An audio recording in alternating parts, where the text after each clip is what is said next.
Borders پہ کافی کشیدگی ہے، اور اس دوسری طرف دیکھا جائے بارڈرز کے جو لوگ ہیں انہوں نے کہیں نہ کہیں یہ آواز بھی اٹھائی ہے کہ ہمارے جو بنکر ہیں ہمارے لیے یہ کافی نہیں ہے، ہمارے حفاظتی انتظامات جو ہے ان کو مضبوط بنایا جائے۔ اس سے بعد جو یہاں پاکستان سے جو لوگ یہاں آئے ہوئے تھے، ویزا پہ آئے ہوئے تھے، ان کو بھی واپس بھیجا گیا ہے۔ ناظرین، آپ دیکھ رہے ہیں پیر پنچال سپیکس محمود خواجہ کے ساتھ۔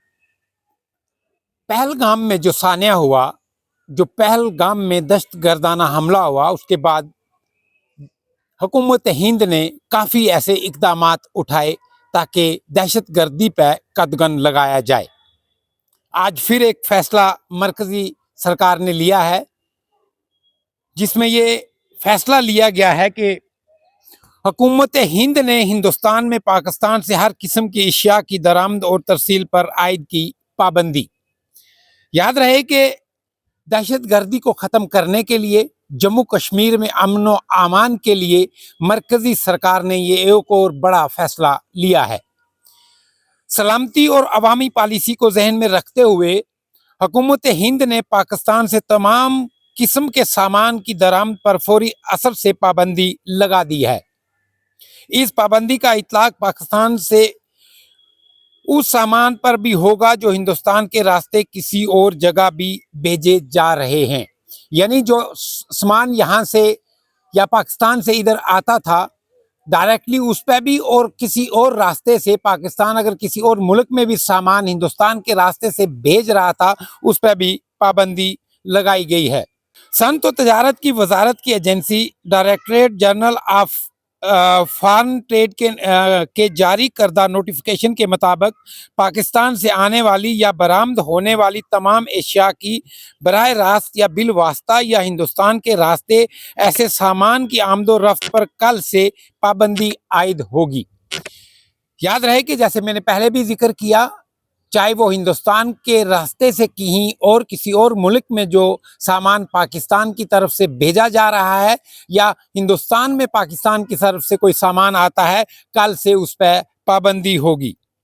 اس پابندی کا اطلاق ان تمام اشیاء پر ہوگا جو وہاں سے آزادانہ طور پر منگوائی جا سکتی ہیں یا کسی اور ذریعے سے خریدی جا سکتی ہیں۔ نوٹیفیکیشن میں کہا گیا ہے کہ یہ فیصلہ قومی سلامتی اور عوامی پالیسی کے مفاد میں کیا گیا ہے۔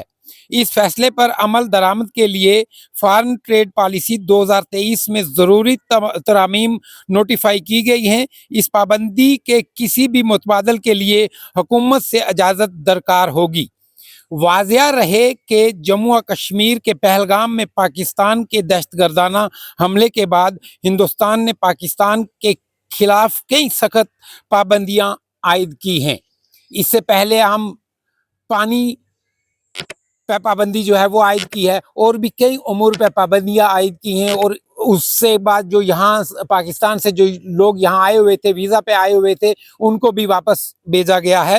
ہندوستان نے پاکستان کو پروازوں کے لیے اپنی فضائی حدود استعمال کرنے سے روک دیا ہے۔ ساتھ ہی پاکستان نے ہندوستانی تجارتی اور مسافر بردار ایئر لائنز کو اپنی فضائیہ حدود سے استعمال کرنے کی اجازت نہ دینے کا فیصلہ بھی کیا ہے، کہ جیسا کہ ٹریڈز کو کینسل کیا گیا ہے، جو اشیاء پاکستان سے یہاں آتی تھی یا پاکستان سے ہندوستان کے راستے ہوتے ہوئے بیرونی ممالک میں جاتی تھی، ان پہ بھی پابندیاں عائد کی گئی ہیں۔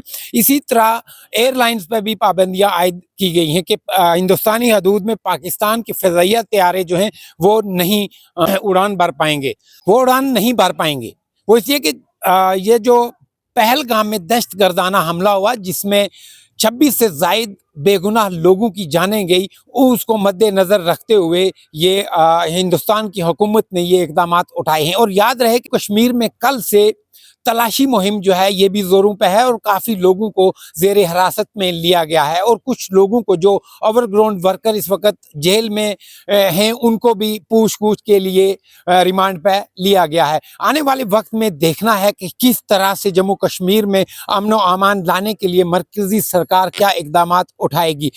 بارڈرز کی اگر میں بات کروں، بارڈرز پہ کافی کشیدگی ہے، اور اس دوسری طرف دیکھا جائے بارڈرز کے جو لوگ ہیں انہوں نے کہیں نہ کہیں یہ آواز بھی اٹھائی ہیں کہ ہمارے جو بنکر ہیں ہمارے لیے یہ کافی نہیں ہے، ہمارے حفاظتی انتظامات جو ہے ان کو مضبوط بنایا جائے۔ کمنٹ سیکشن میں اپنی رائے ضرور رکھیے۔ اگر آپ یوٹیوب پر دیکھ رہے ہیں تو سبسکرائب کرنے کے ساتھ ساتھ بیل آئیکن بھی پریس کریں تاکہ آنے والی تمام خبریں آپ کو ملتی رہیں۔ فیس بک پہ دیکھ رہے ہیں تو ضرور فالو کرنے کے ساتھ ساتھ لائک کمنٹ شیئر ضرور کیجئے۔ اسی کے ساتھ مجھے اپنے میزبان محمود خواجہ کو اس شرط کے ساتھ اجازت دیں، آپ اپنا اور اپنے چینل پیر پنچال سپیکس کا بہت خیال رکھیں گے۔ اللہ نگہبان۔